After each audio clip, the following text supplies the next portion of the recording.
अस्सलाम वालेकुम ख़वातीन और हज़रात, प्रोग्राम बनाम सरकार के नई एपिसोड के साथ रुहाना बॉबी आपके सामने मौजूद है। तमाम देखने वालों का बहुत बहुत शुक्रिया। ख़वातीन और हज़रात, आजकल मानसून बारिशें हैं और इनका सिलसिला गुज़श्ता एक माह से जारी है पूरे मुल्क भर में। और मानसून बारिशों की वजह से बहुत सारे ऐसे हालात हमने देखे हैं जिसमें लोगों के लिए बहुत मुश्किलात हुई हैं और ऐसी हंगामी सूरत हाल देखने को मिली है जिसके अंदर लोगों को समझ नहीं आया कि हमने करना क्या है, हमने बचना कैसे है। और इससे पहले कि हम आगे बढ़ें, सबसे पहले मेरा बहुत इजहार अफसोस है जो सवात के अंदर वाक़या पूरी फैमिली ने उसको फेस किया और पूरा मुल्क अश्कबार हुआ, सब ने बहुत ज़्यादा अफसोस किया और बड़ी बेबसी का आलम हमने देखा कि जिसमें पूरी फैमिली पानी के अंदर घंटों रेस्क्यू का वेट करती रही। ज़ाहिर है जब आप नॉर्दर्न जाते हैं तो वहाँ पर जो रेस्क्यू सिस्टम है इट टेक्स टाइम और जब तक रेस्क्यू वहाँ पहुँचा तब तक बहुत देर हो चुकी थी, लेकिन लोग वहाँ पर खड़े थे और लोगों ने बजाय मदद के उन्होंने दूर रहकर ही सिर्फ अपने आप को भी सेव किया और एमरजेंसी पहुंचने का वेट किया। शुरू में मैंने ये ज़रूर सुना था कि लोगों ने उतर कर मदद करने की कोशिश की, लेकिन पानी का बहाव इतना तेज़ था कि लोग वहां तक नहीं पहुंच पाए और एक बहुत बड़ा सान्या पूरे मुल्क भर ने देखा और पूरी दुनिया ने इस पर बड़ा इज़हार अफसोस किया। सो आज का प्रोग्राम स्पेशली इस किस्म के हालात में किस तरह से आपने बचना है उन तमाम चीज़ों पर बेस्ड है। हम मुख्तलिफ़ कैटेगरीज़ पे बात करेंगे। आपको करंट लग जाता है, आपको समझ नहीं आती आपने किस तरह से किसी को रेस्क्यू करना है, ठीक है। आज के प्रोग्राम में वो आपको दिखाएंगे। पानी में कोई डूब रहा है, पानी से उसको निकालना है, उसको बचाना है, वो किस तरह से आपने सारा उसको ट्रीटमेंट देना है जब तक एमरजेंसी नहीं पहुंचती, जब तक उसको वहाँ पर लोग नहीं पहुंचते उसकी मदद के लिए। तो वो आज के प्रोग्राम में हम बताएंगे। और ऐसे बहुत सारा दीगर वाक़यात हैं, मतलब बिल्डिंग कोलैप्स हो गई है, लोग फंस गए हैं, किस तरह से उनको निकालना है, बचाना है। तो ये वो अवेयरनेस प्रोग्राम, ये वो आगाही प्रोग्राम है जिसका हम सबको पता होना चाहिए और ताकि किसी किस्म की सूरत हाल में हम अपने होश हवास काबू में रखें और हम लोगों की मदद कर सकें, ना कि वीडियोस बना के सिर्फ सोशल मीडिया पे डालें और लोगों को मरता हुआ देखें। सो मुझे पूरी उम्मीद है कि आज का प्रोग्राम आगाही प्रोग्राम है और इससे आप तमाम लोगों को बहुत मदद मिलेगी और ज़िंदगी में आपको इससे फ़ायदा होगा। सो आइए आगे बढ़ते हैं, चीज़ें शामिल करते हैं। लेकिन मेरे पास एक रिपोर्ट है, वो प्रोग्राम में शामिल करें और फिर ये सारी चीज़ें आपको आने वाले प्रोग्राम में के हिस्से में देखने को मिलेंगी। अब मुल्क के मुख्तलिफ शहरों में मानसून की तूफ़ानी बारिशों का सिलसिला जारी है। मुल्क भर में मानसून बारिशें और सैलाब इंसानी जानों के लिए नुकसान का बायस बन रहा है। NDMA की रिपोर्ट के मुताबिक मानसून बारिशों और सैलाब के 26 जून से 9 जुलाई के दौरान मुख्तलिफ हादसात में 87 कीमती जानें ज़ाया हुई, जिनमें 42 बच्चे, 29 मर्द और 16 ख़वातीन शामिल हैं। बारिशों के बायस ज़ख्मी होने वाले 149 अफराद में 61 बच्चे, 52 मर्द और 36 ख़वातीन शामिल हैं। सैलाबी रेलों और बारिशों से 7 किलोमीटर सड़कें मुतासर हुई, जबकि 3 मेन पुलों को नुकसान पहुंचा। 171 घरों को जुज़वी नुकसान, जबकि 71 मकानात मुकम्मल तौर पर ज़मीन बोस हो गए। रिपोर्ट के मुताबिक मुल्क भर से 106 मवेशियों के हलाक होने की इतलात भी मौसूल हुई हैं। NDMA ने मज़ीद मुमकिन ख़तरात के हवाले से जो अलर्ट है वो जारी कर दिया गया है।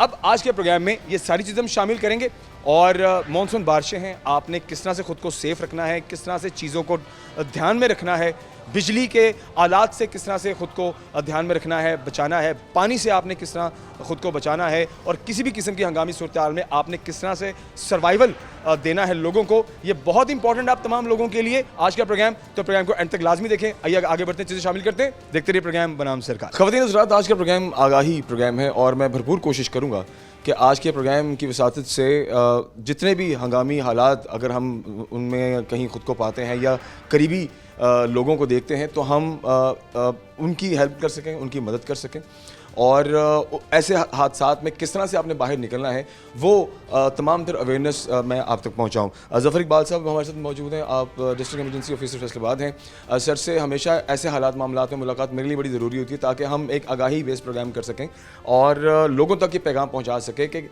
कौन सी कंडीशंस हैं, कौन से हालात हैं और उनमें आपने किस तरह से अपने हवास को काबू में रखना है और हालात को फेस करना है और उनसे ऑफ कोर्स बाहर भी निकलना है। सर कैसे, ठीक ठाक हैं?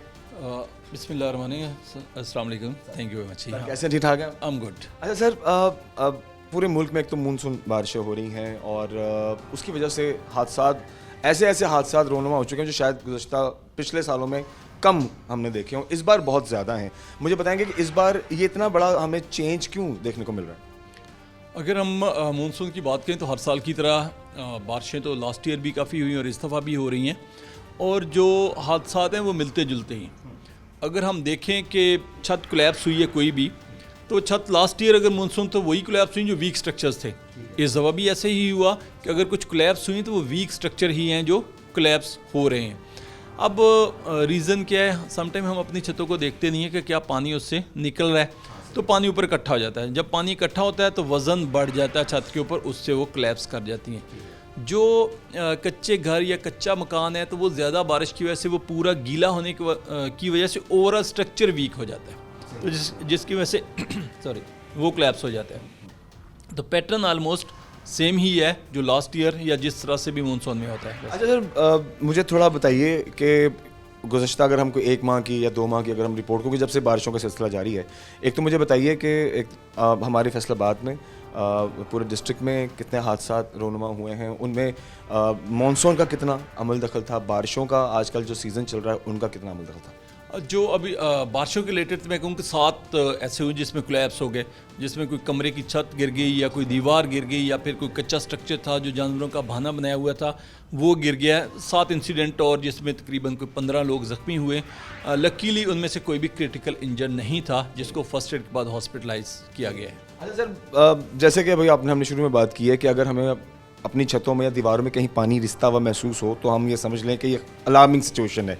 तो ऐसी सिचुएशन में आप क्या लोगों को अवेयरनेस देंगे या लोगों को क्या पैगाम देंगे कि अगर ऐसी सिचुएशन आपको अपने घर में मिलती है तो आपने तब क्या करना है? मानसून अभी चल रहा है जी, तो अपनी छतों को एग्जामिन कर लेना चाहिए।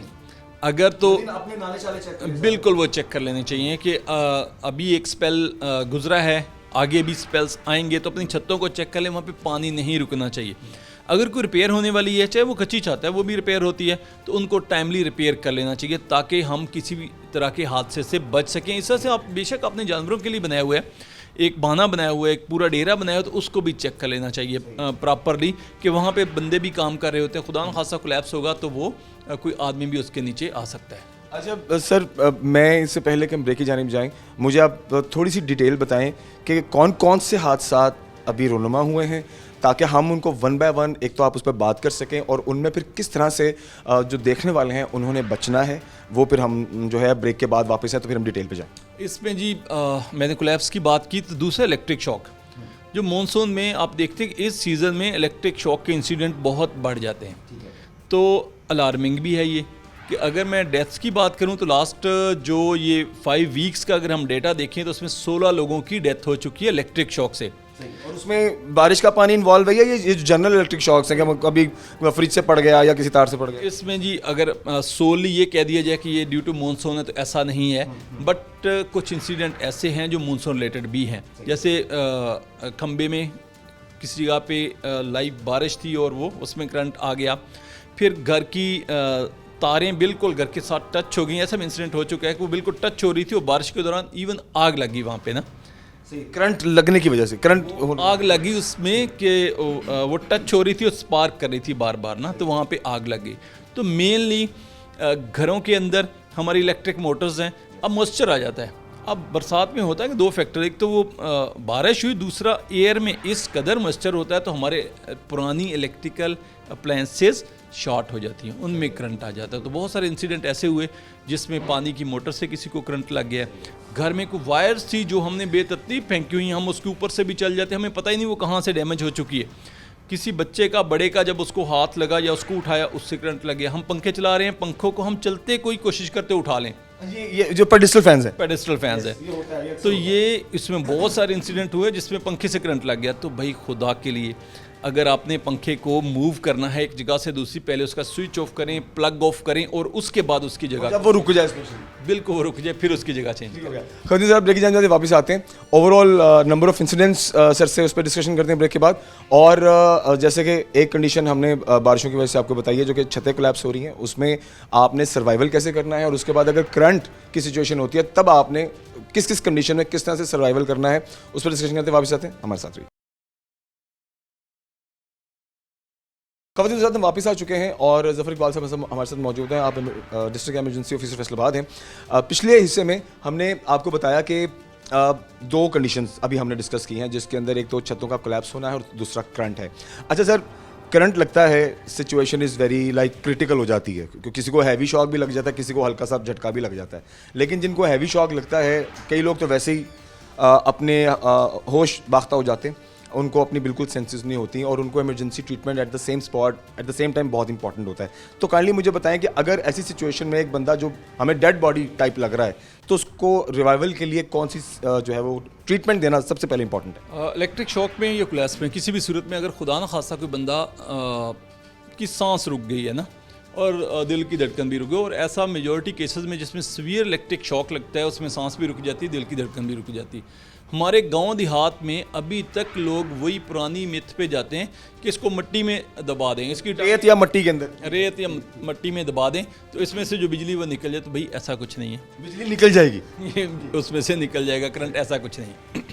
ये बेसिकली स्टैटिक करंट तो है नहीं, ये डायनामिक है, और ये जब तक आप अटैच हैं तब आपको शॉक लग रहा है, जब डिटैच हो गए तो अब कोई करंट नहीं है।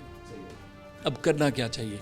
फ्लैट सरफेस, ज़मीन बेहतरीन है, बजाय इसके कि हम उसको बिजली का झटका होता है, कुछ लोग आते हैं फटाफट उठाएं चारपाई पे डालें, चारपाई पे नहीं डालें, चारपाई पे उसको चेस्ट को नहीं दबाया जा सकेगा, ज़मीन पे डालें किसी सेफ जगह पे। अगर जिस जगह पे करंट था उससे ज़रा साइड पे ले लें, उसको डिटैच करें, स्विच ऑफ करें, फिर उसकी चेस्ट कंप्रेशन देनी जिसको हम CPR कहते हैं।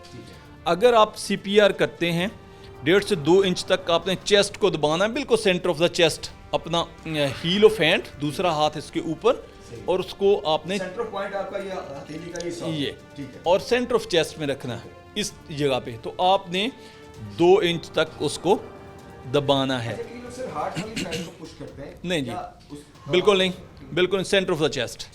आप चेस्ट कंप्रेशन दे ही नहीं सकेंगे अगर आप किसी एक साइड पे, राइट साइड या लेफ्ट साइड कहेंगे पता नहीं दिल तो कहीं शायद खब्बे पास से दिल आ गया, तो heart is almost in the centre of chest, तो आपने सेंटर को ही कंप्रेस करना है। अब आपकी स्पीड अंदाज़ा आपने लगाना है 100 से 120 की स्पीड होनी चाहिए कि आप 1 सेकंड में 2 दफ़ा चेस्ट को कंप्रेस कर रहे हो, यानी डीप और फास्ट आपने चेस्ट कंप्रेशन देनी। फोर्स का इसमें कितना अमल दखल है? डेफिनेटली अगर आप अडल्ट को कर रहे होंगे तो आपको ज़ोर तो लगाना पड़ेगा, अच्छा खासा मतलब ज़ोर लगेगा जब आपने 2 इंच तक चेस्ट को कंप्रेस करना है। तो आपने रेस्क्यू पे कॉल करें या जो भी इमरजेंसी सर्विस आप अवेलेबल हो सकती है वहाँ पे कॉल करें, और उस दौरान सिर्फ इंतज़ार ना करें। आपके पास टाइम कितने हैं? 4 to 6 minutes. That's it, you have 4 to 6 minute, और 6 to 8 मिनट में ब्रेन डेथ कंफर्म हो जाती है, सवाए कुछ स्पेशल केसेस के। तो आपने फ़ौरन ही चेस्ट कंप्रेशन शुरू कर देनी, रेस्क्यू पे कॉल कर दी। मीनवाइल एम्बुलेंस आपके पास 5 मिनट में पहुंच रही है या 10 मिनट में पहुंच रही है, उस दौरान आप CPR करते रहेंगे। अब उससे होगा क्या? चांसेस हैं कि वो रिवाइव कर जाए। जब तक एम्बुलेंस पहुंची, ये बंदा सांस लेना शुरू कर दे, उसकी दिल की धड़कन चल जाए। अगर इन केस ऐसा नहीं भी होता तो क्या होगा? जब हम सीना दबा रहे होंगे तो दिल को दबा रहे होंगे, उससे जो वाइटल ऑर्गन है स्पेशली ब्रेन को ब्लड सप्लाई जाती रहेगी, वो पंप होता है पूरा, ठीक है, पंप होता है, तो ब्रेन को ब्लड सप्लाई जाती रहेगी, तो वो ब्रेन डेथ नहीं होगी। मीनवाइल फिर ट्रेंड हेल्प पहुंच जाएगी, वो लोग प्रोफेशनली CPR भी करेंगे, हॉस्पिटलाइज शिफ्ट करेंगे, तो हम CPR करके किसी की जान बचा सकते हैं। मैं ख़वातीन हज़रात आपको अभी आज के प्रोग्राम में ये भी बताता चलूँ कि हम आपको प्रॉपर CPR किस तरह से आपने देना है वो भी दिखाएंगे। बाकी अगर हंगामी सूरत हाल, हमारे पास स्टॉल्स पे चीज़ें मौजूद होंगी और जो ऑफिसर्स हैं वो मौजूद होंगे। आने वाले हिस्से में हम आपको वो दिखाएंगे कि किस किस तरह से आपने किन किन हालात में अपने आप को उस सूरत हाल से निकालना है। अच्छा सर, आपने भी मुझे बताया कि अगर तो कोई शख्स बेसाख्ता पड़ा हुआ है, अगर तो उसकी सांस चल रही है, अगर वो एक बेहोशी की आलम में है, तो तब क्या इंपॉर्टेंट? अगर तो सांस चल रही है, इसका मतलब है कि वो सिवियरिटी नहीं है जो सांस रुकने और दिल की धड़कन रुकने में। आप जब बंदा बेहोश होता है वो हमेशा सीरियस इमरजेंसी है, बंदा बेहोश हो गया सीरियस इमरजेंसी है। आप देखें, आप मॉनिटर करें, आप पास बैठे हैं तो आप देखें सांस आ रही है तो आप करवट दिलवा दें, उसको करवट दिलवा लेंगे ताकि किसी भी साइड पे दिलवाई जा सकती है। आप करवट दिलवा दें ताकि उसकी सांस, जब बंदा सीधा लेटा होता है ना, तो आपको पता है सबसे बड़ी रीज़न चोकिंग की हमारी ज़बान ही है। नहीं, मेरे ज़हन में बिल्कुल मुझे नहीं मालूम इसका। बता दूं, अनकॉन्शियस लोगों में सबसे बड़ी वजह जो सीधा लेटा चोकिंग होने की, सांस रुकने की, गला बंद होने की ज़बान ही है। ये कहते हैं ज़बान पीछे गले में चलेगी, तो अब उससे अगर तो हम नेक को पीछे एक्सटेंड कर दें, हम देखें ये बाहर को आता है तो सांस हमारी बहाल होती है। तो करवट दिलवा देने से दो होते हैं, एक तो वो जो ज़ुबान से सांस रुकती है वो नहीं रुकेगी, दूसरा उसमें मीन वाले उसको वॉमिटिंग हो या कुछ ऐसा हो तो वो गले में चली जाएगी, सांस की नाली में चली जाएगी, तो वो नहीं होगा। अगर उसको हमने करवट दिलवाई है तो वॉमिटिंग होगी भी तो वो बाहर है। आप मॉनिटर करें और mean while call any emergency service ताकि हम उसको हॉस्पिटलाइज कर सकें टाइमली। हाँ, उस दौरान अगर खुदा न खासा उसकी सांस रुक गई है, दिल की धड़कन रुकी, तो हमें उसको CPR करना है। चलिए, तो अभी हम आपको थोड़ी देर में दिखाते हैं how to do the CPR। अच्छा सर, अब इसके अलावा दो हंगामी सूरत हाल और भी हैं। एक तो पानी है कि अगर कोई डूब रहा हो या अगर उसको बचा लिया गया है तो अव्वल तो सबसे पहले आप इन दिनों में तो ना ही जाएं पानी के पास, लेकिन अगर इन केस ऐसा होता है, क्योंकि देखिए नदी नालों में इस टाइम तो ज्ञानी का सिस्टम है, पानी जो है वो अब तो नहरों से भी बाहर आ रहा है इस टाइम जो सूरत हाल हो रही है, तो अगर खुदा ना खास्ता कोई पानी में गिर जाता है, हादसा सड़कों पे होते हैं, लोग नहरों में गिर जाते हैं, ठीक है, और अगर ऐसा बंदा वक्त पर रेस्क्यू हो जाए, मतलब पता चल गया उसको पानी से निकाल लिया गया, तो वहाँ पर जो लोग हैं, जो देखने वाले हैं, उनको काइंडली ज़रूर रहनुमाई कीजिए कि वो किस तरह से उस बंदे को रेस्क्यू करें। फिर से सेम बात पे आ रहा हूँ कि आपने तो कहा नदी नालों नहरों में लोग डूब जाते हैं, और हमारे यहाँ भी अक्सर ऐसे इंसिडेंट होते हैं, घरों में बच्चे डूब जाते हैं। पानी का टब है या बाल्टी है, छोटा बच्चा जो अभी टोडलर है, जिसने चलना शुरू किया या वो अभी क्रॉल करता है, वो टब के ऊपर से गिर गया। जो भी घर में खातून खाना, वो बेचारी बिजी थी, कहीं काम करी, तो ऐसा हो सकता है। दोनों सूरतों में हम क्या करते हैं कि जब हम किसी को पानी से निकालते हैं तो वो कहते हैं वो जी इसके अंदर पानी चला गया, उसको उल्टा करें, पानी निकालें। तो भाई अगर वो बंदे की सांसें रुकी हुई हैं तो हमें उसको CPR करना है, ठीक है, हमें उसकी चेस्ट को कंप्रेस करना। सेम अगर कोई बच्चा खुदा न खासा घर में किसी बाल्टी टब में गिर के उसकी सांसें रुक गई तो भी हमें उसकी चेस्ट को ही दबाना है। पानी निकालने में टाइम वेस्ट नहीं करना कि हम पानी निकाल रहे हैं। पानी दो जगहों पे गया है, थोड़ा सा लंग्स में गया होगा, बाकी स्टोमिक में। तो लंग्स में जो गया है वो हम उल्टा भी कर दें वो हम निकाल नहीं सकेंगे, जो स्टोमिक में गया है उसको निकालना मैटर नहीं करता। और CPR मेन पार्ट है, CPR मेन पार्ट है। और फिर से ऐड करूं कि मैं दावत देता हूं सारे नौजवानों को कि आज आप डेमोन्स्ट्रेशन देखेंगे CPR की। CPR can save a life. हादसा कहीं भी किसी के साथ भी हो सकता है, तो आप रेस्क्यू हर वक्त तैयार है। नौजवान आएँ, हमसे फ्री ऑफ कास्ट CPR की ट्रेनिंग लें और खुदा न खासा किसी इमरजेंसी की सूरत में अपने प्यारे की जान बचाएं। ज़बरदस्त। अच्छा सर, इससे पहले कि हम ब्रेक की जानिब जाएं और हम आपको सारी डेमोन्स्ट्रेशंस दिखाएं, एक और इम्पॉर्टेंट जो सानिया मेरी नज़र में है, जो आग लगती है, बिल्डिंग के अंदर आग लगती है, धुआं हो जाता है, समटाइम लोग नहीं बाहर निकल पाते और कई लोगों की सांसें वैसे घुट जाती है। और दीगर केसेस हमने गुज़श्ता दिनों में सोशल मीडिया पे भी देखे हैं कि लोग छतों से कूद गए, मर गए कूद के, लेकिन वो वहाँ सर्वाइव नहीं कर पाए। ऐसी सिचुएशन में अगर घर में कहीं शॉर्ट सर्किट हो जाए और अगर कहीं आग लग जाती है तो ये सूरत हाल काइंडली लोगों को बताइए कि कैसे टैकल करनी है। देखिए जी, एक तो अगर आपको नहीं ना पता आग बुझाने का तो कोशिश करनी चाहिए, जो चीज़ नहीं आती उस पर ज़्यादा ही खुद ट्राई नहीं करें।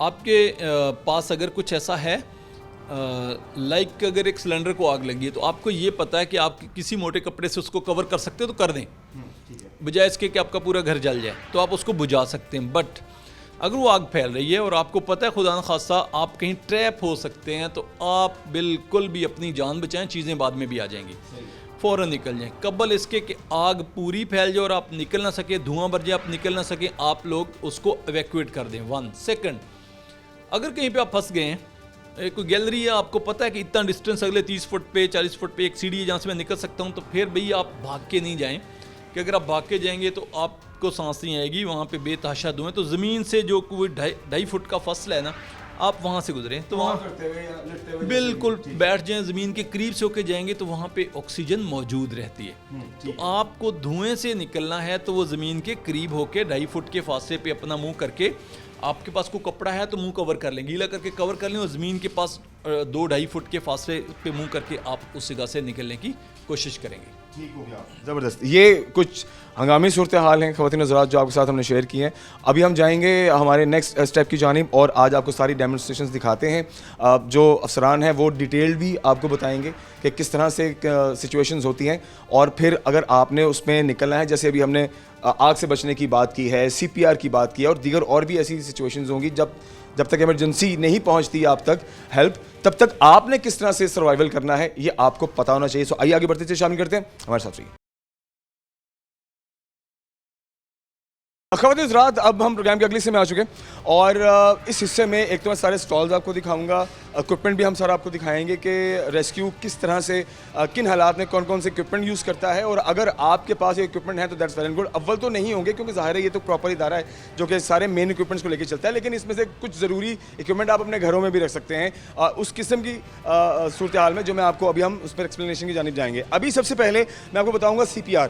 जैसे पिछले हिस्से में जफ़र साहब ने भी बताया कि CPR इज़ रियली इंपॉर्टेंट। खा वो पानी से किसी को बचाया हो, वो बेहोश पड़ा हो, बेसुध पड़ा हो, और अगर आपने उसको CPR देना है कैसे देना है। और जैसे कि प्रोग्राम के पिछले हिस्से में भी जफ़र साहब भी बता रहे थे कि CPR बहुत इंपॉर्टेंट है। चाहे अगर आपने किसी को पानी से रेस्क्यू किया है या किसी को करंट से रेस्क्यू किया है और वो कार्डियक अरेस्ट में है, वो बेसुध पड़ा है, वो बेहोश है, मतलब उसमें ना उसकी सांस चल रही है ना ही उसकी धड़कन चल रही है, तो आपने CPR कैसे देना है। तो तमाम देखने वाले लोग ज़रा गौर से इस पूरे डेमोन्स्ट्रेशन को देखें क्योंकि ये आपको भी इसकी ज़रूरत पड़ सकती है। ख़वातीन हज़रात, अभी मैं आपको CPR जो पूरा डेमोन्स्ट्रेशन है वो हम आपको दिखाते हैं। तमाम लोग ज़रा गौर से देखें क्योंकि आपको भी किसी भी सिचुएशन में CPR देने की ज़रूरत पड़ सकती है। हमारे साथ अफसरान मौजूद हैं और ये अभी आपको ये पूरा डेमोन्स्ट्रेशन करके दिखाएंगे कि CPR में आपने फोर्स कितनी देनी है, मरीज़ को किस तरह से लिटाना है, और जब तक उसको होश नहीं आता आपने उसको CPR देते रहना। Sir please. अच्छा ये देखें सर, सबसे पहले हम इसको शोल्डर पे पुश करके पूछेंगे, ठीक है ना, चेक करेंगे कि होश में है या नहीं है। अगर बंदा होश में नहीं है तो फिर इसको कंप्रेशन करने शुरू कर देंगे। ऐसा स्ट्रेट करेंगे बाजू अपने और शोल्डर का वजन फुल, ऐसे कंप्रेशन स्टार्ट कर देंगे। 1 2 3 4 5 6 7 8 9 10 11 12 1 2 3 4 5 6 7 8 9 10 11 12 13 14 15 1 2 3 4 5 6 7 8 9 10 11 12 14 6 2 3 4 5 6 7 8 9 10 11 12 13 14 15 1 2 3 4 5 6 7 8 9 10 11 12 13 14 15 1 2 3 5 6 7 8। अच्छा सर, अगर इस दौरान में मरीज़ को अगर वो अपने हवास में वापस आता है तो तब उसके बाद नेक्स्ट प्रोसेस क्या होगा? ठीक है सर, जब बंदा होश में आना शुरू हो जाएगा, ठीक है, हम कंप्रेशन रोक के, ठीक है, उसको होश में पूछेंगे क्या हुआ मसला, ठीक है, उसके बाद हम अपनी एम्बुलेंस को बुलाएंगे, ठीक है, और फौरी हॉस्पिटल शिफ्ट कर देंगे उन्हें। ठीक है, सही हो गया, थैंक यू वेरी मच। अच्छा, इसमें एक चीज़ जैसे कि प्रोग्राम के पिछले हिस्से में भी सर ने भी बताई है कि एक तो आपने मरीज़ को ज़मीन पर लिटाना है, आपने उसको चारपाई वगैरह पर नहीं लिटाना, क्योंकि जब आपने फोर्स लगानी है तो चारपाई पे फोर्स नहीं दी जा सकती, जो ज़मीन पर फोर्स देनी होगी, और कम से कम 2 से 2.5 इंचेस तक आपने पुश करना है, बाजों को स्ट्रेट रखना है, और एटलीस्ट 1 सेकंड में 2 बार पुश होना ज़रूरी है। मतलब 60 सेकंड्स में 120 बार आपने ये प्रैक्टिस करनी है जब तक मरीज़ होश में नहीं आता, ताकि तब से जब तक उसको इमरजेंसी अटेंशन नहीं मिलती आप CPR देते रहें, और अगर उसको होश में आ जाती है तो फौरी तौर पर उसको हॉस्पिटल में शिफ्ट कर दें। So this is how you need to give CPR to any patient, specially अगर कोई बारिश से किसी को करंट पड़ गया है, या अगर कोई पानी में डूबता हुआ किसी को बचाया गया और वो अपने होश व हवास में नहीं है, he is like he is dead, तो आपने 5 से 6 मिनट के अंदर अंदर आप उसको रिवाइव कर सकते हैं, आप उसको ज़िंदगी दिला सकते हैं। अगर आप ये प्रैक्टिस अपने किसी प्यारे को देना चाहें, या किसी जानने वाले को देना चाहें, या किसी राहगीर को देना चाहें, तो बजाय इसके कि आप इधर उधर खड़े होकर उसकी वीडियोस बनाएं और इमरजेंसी का वेट करें, आप भी ये प्रैक्टिस यहाँ पर आकर इसकी बाकायदा जो ट्रेनिंग भी ले सकते हैं और किसी मरते हुए की जान भी बचा सकते हैं। आइए आगे बढ़ते हैं और मैं आपको दिखाता हूँ अब बाकी तमाम तरह स्टॉल्स के रेस्क्यू 1122 मुख्तलिफ हालात में किस किस तरह से इक्विपमेंट अपने पास रखता है और ज़रूरत में उन इक्विपमेंट्स का किस तरह से इस्तेमाल किया जाता है। आइए आगे बढ़ते हैं। ख़वातीन हज़रात, अभी हम 1 बाय 1 आपको स्टॉल्स दिखाएंगे और उनमें कौन कौन सी चीज़ें मौजूद हैं वो आपको बताते हैं, और इनमें से कुछ चीज़ें आप अपने घर में रख भी सकते हैं किसी भी हंगामी सूरत हाल में। सर मुझे बताइए कि अभी हम फर्स्ट एड स्टॉल के ऊपर खड़े हैं, कौन कौन सी चीज़ें हैं जो कि बहुत ज़रूरी होती हैं स्पेशली फर्स्ट एड के लिए? तो स्पेशली सर फर्स्ट एड के लिए ग्लूकोमीटर होता है शुगर चेक करने के लिए, ठीक है, वो घर में होना लाजमी है। जो कोई पेशेंट है शुगर का, हाइपोग्लाइसीमिया, बाई चांस जो शुगर का पेशेंट है अचानक से बाई चांस इतनी शुगर डाउन हो जाती है कि बंदा बेहोश हो जाता है, इसके लिए ग्लूकोमीटर लाजमी घर में होना चाहिए कि बंदा शुगर चेक करने के बाद फर्स्ट एड दे सकता है। जैसा कि 25% प्यूल होते हैं और ठीक है ग्लूकोज होता है, ठीक है, जिसे हम बच्चों को देते हैं ना, मीठा पिलाते हैं, फौरी हमने कोशिश करें घर में शहद पड़ा हो, ठीक है, वो दे दें, अदरवाइज़ वो नहीं आया तो शुगर ठीक है, चीनी किसी गिलास में मिक्स करके वो बंदे को पिलाएं अगर वो होश में है। अगर बंदा होश में नहीं है तो 112 पे कॉल करें, ठीक है, हमारी सर्विस फौरी रिस्पॉन्स करेगी, उसके बाद हम अपना फर्स्ट एड रिस्पॉन्स। अच्छा, ये मेरे पास एक बॉक्स बना हुआ है, आप इस तरह से बॉक्स अपने घर में बना के रख सकते हैं जिसमें आप अपनी अद्वियात, इंजेक्शंस, जैसे इसके अंदर स्टेथोस्कोप भी पड़ा है। तो सर ये स्टेथोस्कोप तो आप इस्तेमाल कर सकते हैं, तो आम लोग तो नहीं, जाहिर है घरों में इसका इस्तेमाल कर सकते हैं। सर इसके लिए एक ये देखिए बीपी प्रेटस है, ये मरकरी वाला भी मिलता है, ठीक है ना। बाई चांस बहुत से लोग हैं जिन्होंने घर में रखा होता है, वो इजीली चेक कर लेते हैं, ठीक है ना। ये कफ है ना, ये पल्स से चेक करता है, ये कोई आम बंदा चेक नहीं कर सकता, ठीक है ना। ये स्टैथ लगा के अगर कोई थोड़ा बहुत जिसको इस बारे में नॉलेज है ना, ठीक है, वो कर सकता है, अदरवाइज आम बंदा नहीं कर सकता, ठीक है ना। इसके लिए बेहतर है मरकरी वाला बंदा घर में रख लेते हैं, उससे इजीली पता चल जाता है, ठीक है ना। वो मरकरी वाला जिससे आप अपना वो उस टाइप का होता है जिससे बुखार वगैरह भी टेस्ट हो जाता है, वो उस तरह का जैसे वो थर्मामीटर टाइप। बिल्कुल ऐसी है सर। ठीक हो गया, ठीक है, बहुत शुक्रिया जी, थैंक यू वेरी मच। आइए अब आगे चलते हैं, और अभी मैं किस स्टॉल पे मौजूद हूँ और ये क्या इक्विपमेंट पड़ा हुआ है ये सर आपको बताएंगे। अच्छा सर, मुझे बताइए अभी हम किस स्टॉल पर खड़े हैं? सर ये वाटर रेस्क्यू का स्टॉल है, ठीक है। तो ये इसमें मुख्तलिफ चीज़ें हैं जो हम वाटर रेस्क्यू में इस्तेमाल करते हैं। सबसे पहले ये है बोट इंजन, OB हम इसको बोलते हैं, आउट बोट मोटर। जी, ये हम बोट के साथ लगा के हम जो है फ्लड एरिया जो होता है वहाँ पे सर्च करने के अच्छा सर, ये किसी भी बोट के साथ अटैच हो जाता है? नहीं, ये मुख्तलिफ होते हैं, मुख्तलिफ रेंज के होते हैं। ये 15 हार्स पावर का ये छोटी बोट के लिए होता है, और इससे बड़े होते हैं 40 हार्स पावर के वो, या 25 हार्स पावर का वो बड़ी बोट्स के लिए इस्तेमाल होते हैं। ये मुख्तलिफ बोट्स के लिए मुख्तलिफ OBM होते हैं। उसके बाद ये हमारे पास लाइफ बॉय हैं, अगर कोई मतलब कि डूब रहा है तो उसको पानी के अंदर जो है उसके साथ ले जाते हैं, उसको बचाने के लिए बोलते हैं लाइफ बॉय। ठीक है जी, लाइफ बॉय बोलते हैं, और इसको हम पानी के अंदर जो है किसी की जान बचाने के लिए इसको हम यूज़ करके उसकी जान बचा सकते हैं। और ये अगर तो काश जो सवात में वाक़या हुआ है, अगर तो उस फैमिली को इस तरह की चीज़ें वहाँ पर अगर फौरी तौर पर वहाँ की हुकूमत अरेंज कर देती तो शायद वो बच जाते। बड़ा ही दिल दुखा देने वाला और बहुत ही तकलीफ दे वाक़या है। खैर जी, उसके बाद ये हमारे पास है जी स्कूबा, इसको बोलते हैं self contained under water breathing apparatus. ये हम जो है पानी के अंदर जो कोई बॉडी हमें नहीं मिल रही तो उसको ये हम पहन के हम उसकी जाते हैं वाटर के अंदर और उसको जो सर्चिंग करते हैं और सर्च करके मतलब कि ढूंढ के उसको बाहर लेके आते हैं। ये स्कूबा इसको यूज़ करते हैं।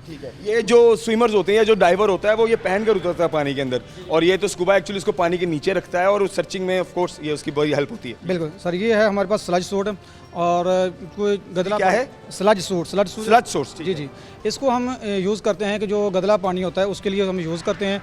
गदले पानी में हम मतलब कि किसी की बॉडी को निकालने के लिए, मिसाल के तौर पर नहर हो गई या कोई नाला हो गया, जैसे सेम नहर हो गई वहाँ पे, या कोई सीवरेज का सिस्टम है वहाँ पे ये पहन के जाते हैं, मतलब वहाँ से बंदे को निकालने के लिए ये पहन के नीचे जाते हैं। उसके बाद हमारे पास साथ ये है एक वेट सूट, वेट कस्ट्यूम भी इसको बोलते हैं। अच्छा ये जी, जी बिल्कुल, ये मैं ओपन करके दिखा, जी ओपन करके दिखा देता हूँ। अच्छा जी, ये वाला, ये मतलब कि ये स्कूबा जो हमने बताया आपको, इसके साथ ही हम पहन के ये सूट पहनकर आप स्कूबा अपने साथ फिट करते हैं और फिर पानी में उतरते हैं सर। ठीक हो गया।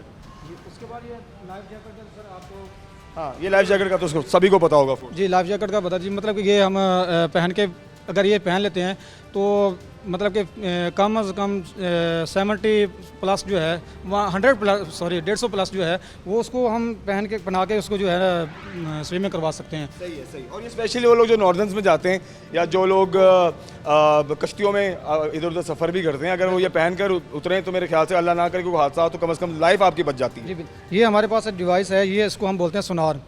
साउंड जी ज़रा मुझे एक्सप्लेन करें सर। सोनार ये है हमारे पास sound navigation and ranging device.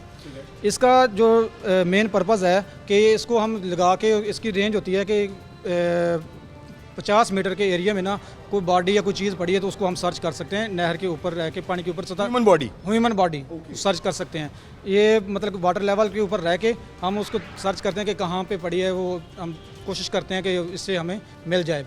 ये तलाश करने में, ढूंढने में बहुत मदद करते हैं। जी जी, रेस जाती हैं और रेस करा के वापस आती हैं, उससे हमें पता चलता है कि ये जी फलां चीज़ फलां इस जगह पे पड़ी है। So helpful. और मेरे ख्याल से जो दरियाओं में, नालों में या जो समंदर में या किसी ऐसी जगह पे जो लोग स्पेशली जो नहीं मिलते, लापता हो जाते, तो इतना इसका कितने एरिया को कवर करता है? 50 मीटर के 50 मीटर के अंदर। ठीक हो गया, ठीक हो गया। बहुत शुक्रिया, thank you very much, thank you. आज जब हम अगले स्टॉल पे चलते हैं, और सर से पूछते हैं कि ये हमारे पास सामने जो इक्विपमेंट पड़ा हुआ है ये किस जो है वो हंगामी सूरत हाल का इक्विपमेंट है। सर बताइए प्लीज़। अस्सलाम वालेकुम। अच्छा जी, हमारे पास जो स्टॉल लगा है ये हाइट रेस्क्यू के लिए है, ठीक है।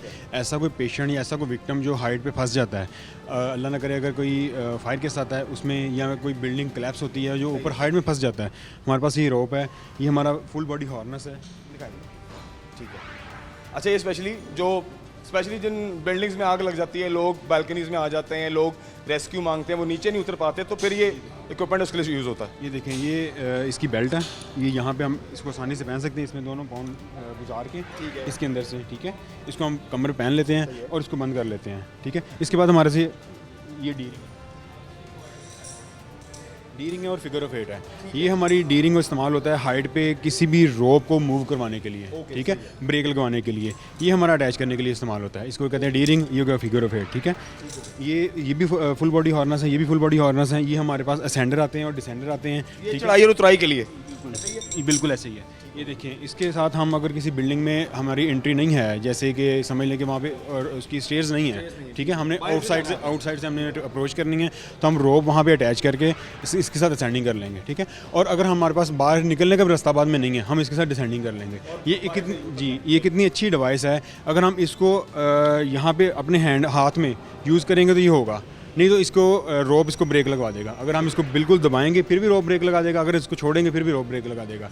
समझ लेंगे इसकी टेक्निकल इसका यूज़ आपको पता होना चाहिए। हाँ जी, ये है कि अगर हम इसको, अगर कोई जो पेशेंट है या रेस्क्यूअर है वहाँ पे हल्का सा कोई मसला बन जाता है, वो हाथ छोड़ देता है, तो ये इसको गिरने नहीं देगा, ठीक है। ये वहीं पर ब्रेक लगा के उसको स्टे करवा देगा, ठीक है। तो जब ब्रेक लेते हैं, ब्रेक के बाद वापस आते हैं, आगे और भी स्टॉल्स हमारे पास मौजूद हैं, उस पर हम बात करते हैं, आपको स्टॉल्स विजिट कराते हैं और उसके बाद चीज़ें आगे बढ़ाते हैं हमारे साथ। ओके, खबरदार हम वापस आ चुके हैं और अभी हम प्रोग्राम के इस हिस्से में आपको जो बाकी स्टॉल्स हैं और हंगामी सूरत हाल कौन कौन सी हैं और उनमें क्या क्या इक्विपमेंट यूज़ कर रही है इमरजेंसी, आपको दिखाते हैं। अच्छा सर, अभी हम किस स्टॉल के ऊपर खड़े हैं ये बताइए। ये हमारा फायर फाइटिंग का स्टॉल है। फायर फाइटिंग, जहाँ आग लग जाती है, ठीक है। सबसे पहले हमारे पास ये हमारा फायर सूट है, ये तो सबसे ही मेन चीज़ है। ये हमारी अपनी सेफ्टी के लिए सबसे ज़रूरी ये चीज़ है, ठीक है। अच्छा, इसमें से ज़ाहिर है क्रॉस नहीं होती आग। ये इसमें हीट क्रॉस नहीं होती है। ये round about 500 Celsius degree Celsius तक रिटेन बर्दाश्त कर लेता है, बर्दाश्त करता है कुछ अरसे के लिए, ठीक है। इसको आग नहीं लगती, तब तक आग नहीं लगती, ठीक है। इसके साथ हमारा ये हेलमेट इस्तेमाल होता है, ठीक है। ये सेफ्टी हेलमेट है, ये देखिए, ये ज़रा अंदर से दिखाएंगे। ये देखें, ये हमारी ये नेक को कवर करने के लिए होता है। ये हमारा ऊपर से ये नॉन ब्रेकेबल होता है। इसको अगर कोई चीज़ लग भी जाती है, कोई बिल्डिंग के ऊपर कोई ईंट गिर जाती है, कोई कंक्रीट का पीस गिर जाता है, तो ये रिटेन करता है इसको बर्दाश्त कर, बिल्कुल सही हो गया। इसके साथ हमारे पास ये चेक करें, ये इस तरह का है। और अगर ये इस तरह की आइटम्स जो है ना, ये आपको ये रोड सेफ्टी में भी अगर अच्छा हेलमेट का इस्तेमाल करें तो तब भी सर की बचत हो सकती है। हाँ जी, रोड सेफ्टी में बड़ा अच्छी बिल्कुल ठीक हो गया। हमारे ये शूज़ इस्तेमाल होते हैं, ठीक है। ये सेफ्टी के लिए इस्तेमाल होते हैं कि यहाँ पे बिल्डिंग, जहाँ पे फायर फाइटिंग कर रहे होते हैं, अक्सर वहाँ पे होता है कि लकड़ी का काम हुआ होता है, वहाँ पे कील्स होते हैं, इसमें कील नहीं जाता। अच्छा, ठीक है। ज़बरदस्त, मतलब इसमें किसी भी किस्म की कोई भी तीखी नुकीली चीज़ जो है वो इसको क्रॉस नहीं होती है, ठीक है। इसके बाद हमारा ये होगा, इसके साथ हम मेन फायर फाइटिंग करते हैं, ठीक है। मेन पार्ट है जहाँ से जो पानी एक्चुअली पहुँचाने में मदद करता है। गाड़ी के साथ इसको एक इसका हिस्सा अटैच करते हैं, दूसरे हिस्से के साथ हम अपनी नोज़ल, ये नोज़ल है हमारी, ठीक है, ये जेट नोज़ल है। हमने प्रेशर जब दूर थ्रो करना होता है, ठीक है, ये जेट बना के उसको दूर थ्रो करती है, ठीक है। ये दूसरी नोज़ल हमारी ये है, ठीक है। इसको कहते हैं स्प्रेड करती है पानी को। ये इसमें 3 फंक्शंस हैं, ठीक है। एक तो पानी को स्प्रेड भी करती है, ये उसको थ्रो भी करवाती है और उसका प्रेशर भी मेंटेन करती है। ये देखिए, इसके ऊपर प्रेशर लगा हुआ है, ये LMP लीटर गैलन पर मिनट जो है ना, ये थ्रो करने की कैपेसिटी रखती है। ये देखिए, इसको मूव करेंगे, इसका प्रेशर हम कंट्रोल कर सकते हैं, ठीक है। ये देखिए जी, ये इसका बहुत इंपॉर्टेंट रोल है इस डिवाइस का, जो कि प्रेशर मेंटेन करती है और पानी को स्प्रेड करती है, थ्रो करती है, उसमें ये काफ़ी मदद करती है। ठीक हो गया जी, थैंक यू। ये फायर एक्सटिंग्विशर है, ये अक्सर हमने अपनी बिल्डिंग्स में, अपने नज़दीक तरीन घरों में, कुछ लोगों ने घरों में रखे हुए हैं, बिल्डिंग्स में रखे हुए हैं, पेट्रोल पंप पे रखे होते हैं। ये फायर एक्सटिंग्विशर होता है। ये एक बेसिक चीज़ है जो हर कहते हैं घर में रखनी चाहिए। ये घर के साथ साथ, बल्कि अभी हम ऑफ द रिकॉर्ड भी बात करते हैं, मैं और जफर साहब वो कह रहे थे कि भाई अगर आप गाड़ी चलाते हैं तो आपकी गाड़ी में 1500 रुपये का एक सिलेंडर आता है इस तरह का, वो आप लेके रख लें। खुदा ना खास्ता आपकी लाखों की गाड़ी को अगर शॉर्ट सर्किट कहीं भी हो जाता है तो कम से कम आपकी गाड़ी बच जाती है, आप मुंह नहीं देखते कि यार उनकी होगी मेरे नाल। तो ये उन्होंने मुझे भी रिकमेंड किया है कि आपने भी बॉबी अपनी गाड़ी में रखना है, और मैं आपको भी रिकमेंड करता हूँ कि आपने भी अपनी गाड़ियों में और घरों में आपने ये फायर एक्सटिंग्विशर्स लाजमन रखने हैं। जी बिल्कुल, ये बहुत इफेक्टिव है। देखें, जब भी आग स्टार्ट होती है उसको अगर स्टार्ट में क्लोज कर लिया जाए, पकड़ लिया जाए, तो वो रुक जाती है, ना फैलती नहीं है। ठीक है, अब हमारी ये डिवाइस है, इसको सेल्फ कंटेन ब्रीदिंग ऑपरेटर्स कहते हैं। ओके, ठीक है, ये हमने जब किसी कंजस्टेड एरिया में, स्मोकी एरिया में एंट्री करनी होती है तो हम इसको यूज़ करते हैं। इसमें फ्रेश एयर होती है, फ्रेश कंप्रेस एयर होती है। ठीक है, ये हमें सांस लेने में आसानी पैदा करती है। इसका round about 30 to 45 minute duration होता है। जब ये इसका जो प्रेशर डाउन होता है, इसमें सीटी जलती है, एक ये अलार्म दे देती है आपको। हम बाहर आ जाते हैं। ठीक हो गया। ठीक है, थैंक यू वेरी मच। अब अगला बड़ा ही इंपॉर्टेंट, क्योंकि सबसे पहले तो मैं ये दुआ करता हूँ कि परवरदिगार बड़े सानियात से सबको बचाए, लेकिन बड़े बड़े डिज़ास्टर्स होते हैं और बड़े बड़े ऐसे हंगामी सूरत हो जाती हैं जो आपको तसव्वुर में भी नहीं होता। ये जो स्टॉल है ये बड़ा इंटरेस्टिंग है, सर से बात करते हैं। सर अभी हम किस स्टॉल के ऊपर खड़े हैं? सर ये डिज़ास्टर सर्च एंड रेस्क्यू का जो स्टॉल है, ठीक है, किसी भी किस्म का जब डिज़ास्टर हो जाता है तो वहाँ पे ये हमारी गाड़ी मूव होती है, उसमें ये सारा सामान मौजूद होता है। मतलब मिसाल के तौर पर कोई एक दो मिसालें में बताएं। बिल्डिंग कोलैप्स हो जाती है, बिल्डिंग कोलैप्स हो जाती है, हमारी गाड़ी वहाँ जाके रिस्पॉन्स करती है। तो हमने जाके सबसे पहले तो देखना था कोई जानी नुकसान ना हो जाए। अगर कोई विक्टिम नीचे उसके दबा हुआ है तो उसको हम अपने टूल्स को इस्तेमाल करते हुए सर्च करते हैं, फिर रेस्क्यू करते हैं। जैसे कि सबसे पहले हमारे पास ये टूल पड़ा है, इसका नाम है listening device. Listening device, acoustic listening device. हमने बिल्डिंग क्लास पे रिस्पॉन्स किया है, हमें बता रहे हैं इसके अंदर नीचे कोई बंदा दब गया। और इसकी रेंज कितनी है? हाँ, ये 30 मीटर तक कर लेते हैं। ये देखें, ये 30 मिनट तक की ये डिवाइस है कि अगर किसी बिल्डिंग में मलबे के नीचे कोई आदमी पड़ा है, वो जिंदा है, वो आवाज़ें दे रहा है या वो कोई मूवमेंट कर रहा है। सर आवाज़ें और मूवमेंट दोनों कैप्चर करता है? दोनों कैप्चर करेगा। इसमें दो किस्म के सेंसर होते हैं, एक जो आवाज़ें कैप्चर करता है और एक मूवमेंट को कैप्चर करता है। ठीक हो गया, हमें पता चल रहा है जी वो आवाज़ें नहीं आ रही लेकिन बता रहे हैं नीचे बंदा मौजूद है। ठीक है, हम हमारे ये सेंसर दो किस्म के सेंसर है, आपको दिखाता हूँ मैं। ये हमारा ये सेंसर है, ये सिस्मिक सेंसर है। इसका नाम क्या है? Seismic sensor. सिस्मिक। हाँ, ये किसी भी किस्म की होने वाली वाइब्रेशन को ये हमें शो करवाता है हमारे डिस्प्ले के ऊपर। ये 30 मीटर के अंदर हाँ जी, 30 मीटर के अंदर हमारे पास ये 6 किस्म के सेंसर है। ये डिवाइस है जो कि सिस्मिक है। Seismic sensor, okay. और ये 30 मीटर के अंदर किसी भी किस्म की मूवमेंट को रीड करता है और सिग्नल देता है कि भाई यहाँ पर मूवमेंट हो रही है। ये वो जो है ये डिवाइस है। हमारे पास ये वायर्स इसके साथ कनेक्ट हो जाती हैं, तो हमारे पास ये 6 सेंसर हैं। किसी भी किस्म बड़े किस्म की बिल्डिंग भी हो जाए ना, उसको हम सारी पे लगा देते हैं और हमारे पास डिवाइस पे हम देखते हैं। ये इसको ऑपरेट, इसका मेन कंट्रोलर है इसका, इस सेंसर का। ठीक है, हम इसकी पावर ऑन करते हैं, बीप हुई, ग्रीन हो गया। हाँ जी, ग्रीन हो गया। ये देखिए, हमने इसके साथ 2 सेंसर कनेक्ट किए हैं। हमारा 1 नंबर सेंसर वो पड़ा हुआ है, ठीक है, वो 2 नंबर वो पड़ा हुआ है। इसके करीब होने वाली कोई भी थ्रेट इसने हमें बतानी है कि उसकी इंटेंसिटी क्या है। एक सिग्नल भी यानी एक भी हाँ जी, हमें जितना जो ठीक है मिलेगा सिग्नल हम उसके पास जाएंगे। इसमें थोड़ा सा हट कर ये देखिए हमारे पास मिलेगा। अच्छा सर, अच्छा ये सर जरा एक्चुअली मूव करके दिखाना चाह रहे हैं ये। अच्छा ये बड़ा इंपॉर्टेंट पार्ट है। आइए इधर आए। ये सेंसर है हमारा, ठीक है, ये 2 नंबर सेंसर है हमारा। ठीक है, इसके करीब कोई वाइब्रेशन होगी, ये देखें वो मूव कर रहा है, नीचे भी करेंगे। अच्छा ये देखें, ये रीड होने वाली बात है कि सेंसर ये पड़ा हुआ है, मैं सिर्फ ये ज़मीन को टैप करता हूँ। ये सारी हाँ, ये देख, ये जो ये हाइट आ रही है, ये देखें, ये जितने ज़्यादा ऊपर जाएगी ये लाइट उतनी ज़्यादा इसकी जो ना इंटेंसिटी होगी। फिर हम उसके ज़्यादा करीब अगर देखेंगे, हम हमारा 2 नंबर सेंसर के नीचे कोई ज़्यादा मूवमेंट हो रही है ना, हम उसको खोदेंगे, हम डिवाइस इस्तेमाल करेंगे और उसको नीचे देखेंगे इसके नीचे शायद विक्टिम हो। ये इस मकसद के लिए इस्तेमाल होता है। इसके बाद हमारे पास इसके साथ 2 सेंसर आते हैं। एक तो ये हमने आपको बता दिया। नेक्स्ट सेंसर बड़ा इंपॉर्टेंट पार्ट है वो भी। ये एक्विस्टिक सेंसर इसका नाम है। इसका नाम क्या है? एक्विस्टिक सेंसर। एक्विस्टिक सेंसर। ये 2 वे कम्युनिकेशन के लिए होता है। जैसा कि हमने उस सेंसर के जरिए पता चला लिया कि इसके नीचे कोई मूवमेंट हो रही है, तो हम उस जगह पे सुराख करेंगे, अपनी ड्रिलिंग करेंगे, उसको नीचे भेजेंगे और वो नीचे जो मरीज़ मौजूद है उसके साथ कम्युनिकेशन करेंगे, बोलेंगे जी हमारे पास करके इसके आप ऑफ कोर्स सुनने के लिए। ये हमें मरीज़ को भी आवाज़ आएगी, हमारी मरीज़ की भी हमें आवाज़ आएगी। इस चीज़ के लिए इस्तेमाल होता है। ये जहाँ तक भाई रसाई नहीं है तो ये तार के थ्रू नीचे जाता है और आप सिग्नल दे भी सकते हैं और रिसीव भी करते हैं। अभी अगली डिवाइस कौन सी सर? ये हमारा न्यूमेटिक लिफ्टिंग एयर बैग है। सर बताइए please. Pneumatic lifting air bags, ठीक है। Pneumatic lifting air bags. Pneumatic मतलब कि एयर के जरिए ऑपरेट होते हैं ये। लिफ्टिंग मतलब कि लिफ्ट करने के लिए कोई किसी भी किस्म का कोई भी वज़न लिफ्ट करने के लिए हमें ये ज़रूरत पड़ती है इनकी। ठीक है, हम आपको इसका प्रैक्टिकल करके भी दिखाएंगे। इसका हमारे पास 3 किस्म के मौजूद हैं। ये सबसे जो सुपर छोटा पड़ा हुआ है, इसकी कैपेसिटी है 18 टन। ये 18 टन का जो वज़न है ना उठा सकता है। ये सामने गाड़ी खड़ी है, इसको ईजिली उठा सकेगा ये छोटा जो है। इसके नीचे जो पड़ा हुआ है इसकी कैपेसिटी 76 टन, ठीक है।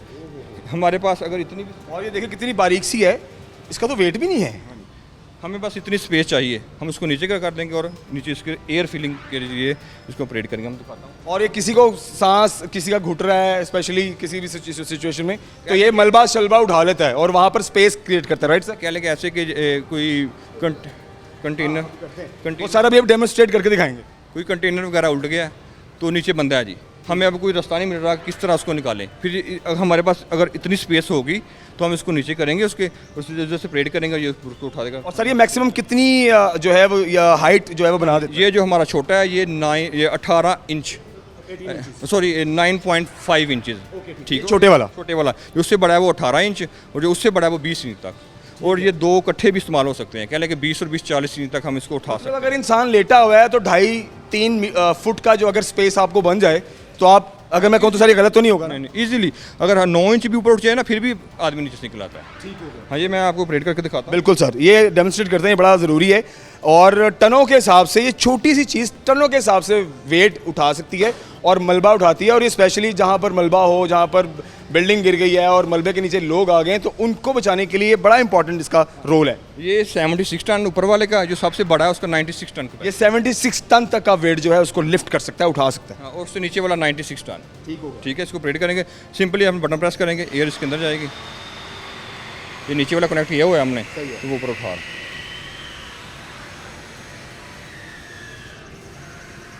बस ऐसे हम इतना ही टाइम लगता है, जितना मर्जी लोड ऊपर उठा देगा।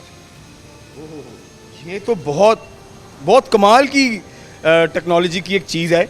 आप देखें, ओके, 76 टन तक का वेट अगर ये डिवाइस उठा लेती है, जो कि आप उठाने में आप और मैं आसानी से, मुझे लगा प्लास्टिक की आइटम है, ठीक है, रबर की आइटम है, लेकिन इसने इतना स्पेस क्रिएट कर दिया है कि नीचे से कोई भी बंदा आसानी से निकल सकता है। सर मैं खड़ा हो सकता है इसके ऊपर? अच्छा, नहीं मैं खड़ा हो जाऊँ? ये तो टनों के हिसाब से है, तो मैं तो अभी केजीज में हूँ, ठीक है। ठीक है, मैं तो केजीज में, तो ये टनों के हिसाब से वेट लिफ्ट कर सकता है। ये देखने में लग रहा है कि भाई वाकई ऐसा होता होगा, ये जनरली ऐसा होता होगा। हाँ बिल्कुल ऐसा ही है, देखने में तो यकीन नहीं आता, लेकिन ये बहुत अच्छी चीज़ बनाई हुई है उन्होंने। ठीक है सर, बहुत शुक्रिया, thank you very much precious time. खबर ज़रा प्रोग्राम को ख़त्म करते हैं। और आज के प्रोग्राम में हमने एक तो डिज़ास्टर्स के हवाले से बात की, हमने फायर फाइटिंग के हवाले से बात की, हमने वाटर रेस्क्यू के हवाले से बात की, और इसके साथ साथ हमने फर्स्ट एड के हवाले से बात की। 4 से 5 स्टॉल्स आपको विजिट कराए। पानी में अगर आपको करंट लगता है, आपने कैसे बचना है वो आपको बताया, CPR कैसे करना है, आप सब ने इस चीज़ को जहन में रखना है। ये प्रोग्राम बाद में भी क्लिप्स की सूरत में भी होगा। ये CPR एटलीस्ट आप देखें, अपने इर्द गिर्द लोगों को दिखाएं, ताकि खुदा न खास्ता अगर किसी को करंट पड़ता है या कोई बेहोश हो जाता है या कोई मरने वाला होता है या पानी से किसी को बचाया जाता है, तो जब तक इमरजेंसी अटेंशन नहीं होती या जब तक उसको मेडिकल अटेंशन नहीं मिलती या कोई भी इमरजेंसी वहाँ तक नहीं पहुँचती, तो तब तक एटलीस्ट जो लोग वहाँ पर हैं, कोई भी सेंसिबल बंदा जिसको CPR का पता है, वो देखकर किसी इंसानी जान को मौत के मुंह से वापस ला सकता है। सो मुझे पूरी उम्मीद है कि आज का यह आगाही प्रोग्राम आप लोगों के लिए बहुत फ़ायदेमंद होगा और ज़िंदगी में आपको इससे काफ़ी हद तक फ़ायदा भी होगा। अपना बहुत सारा ख्याल रखिए, इंशाल्लाह के प्रोग्राम में मिलते हैं। अल्लाह।